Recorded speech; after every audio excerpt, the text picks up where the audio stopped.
Chair, and I too would like to thank you for this hearing.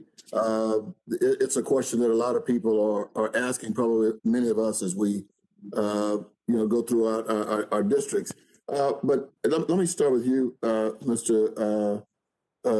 Tanev. I'm just curious if you can give it to me in a short period of time. How did you come up with your name for your company? Absolutely. Thank you for that question, Congressman. Robinhood stands for lowering the barrier to entry and democratizing finance for all. So the idea is the same tools that institutions and wealthier, high net worth individuals have had for a long time should be available to the people, regardless of their net worth or how much money they have. Okay, I appreciate that answer.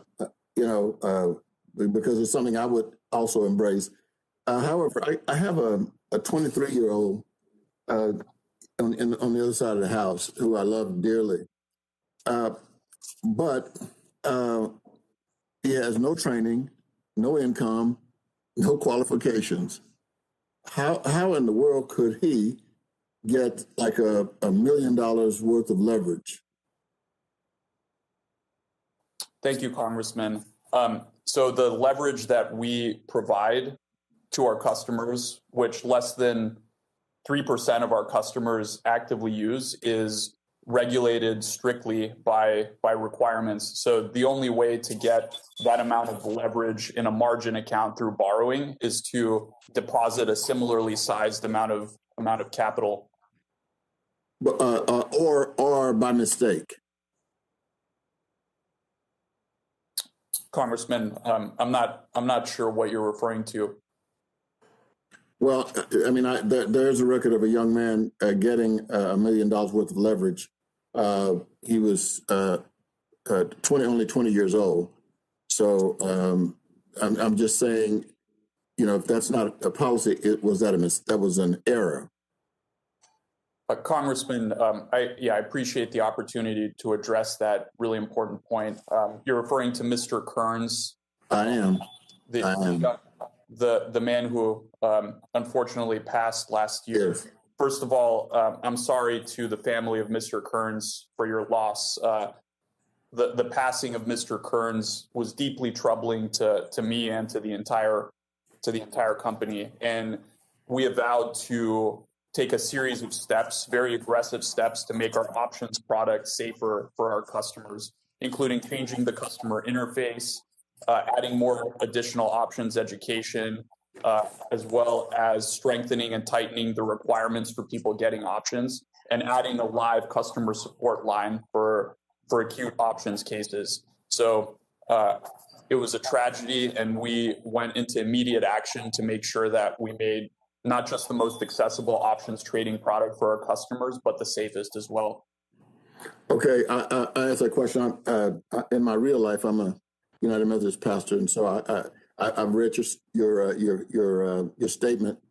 After the tragedy of this young 20-year-old.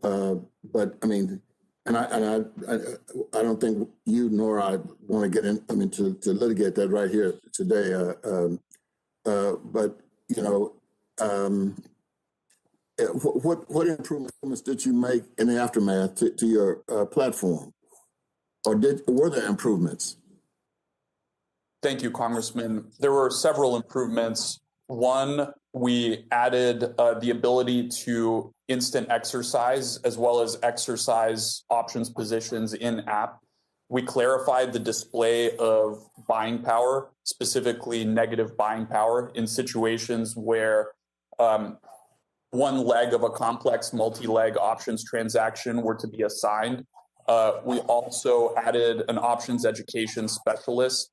We also added live phone-based customer support for acute options cases, which has gotten very, very great feedback from customers and is something we're expanding to other use cases, such as cases where customers' accounts have had off-platform hacking incidents. Okay, that's the last one is where I was concentrating on, because this young man was trying to get into your system to find out what was going on. He was confused. He was scared, and so he sent emails. And so to be fair, there was a response, but it was like hours later. And so as I became more and more familiar with this particular case, the gentleman's time has expired. Thank you, Madam Chair. Appreciate it. Shepard Smith here. Thanks for watching CNBC on YouTube.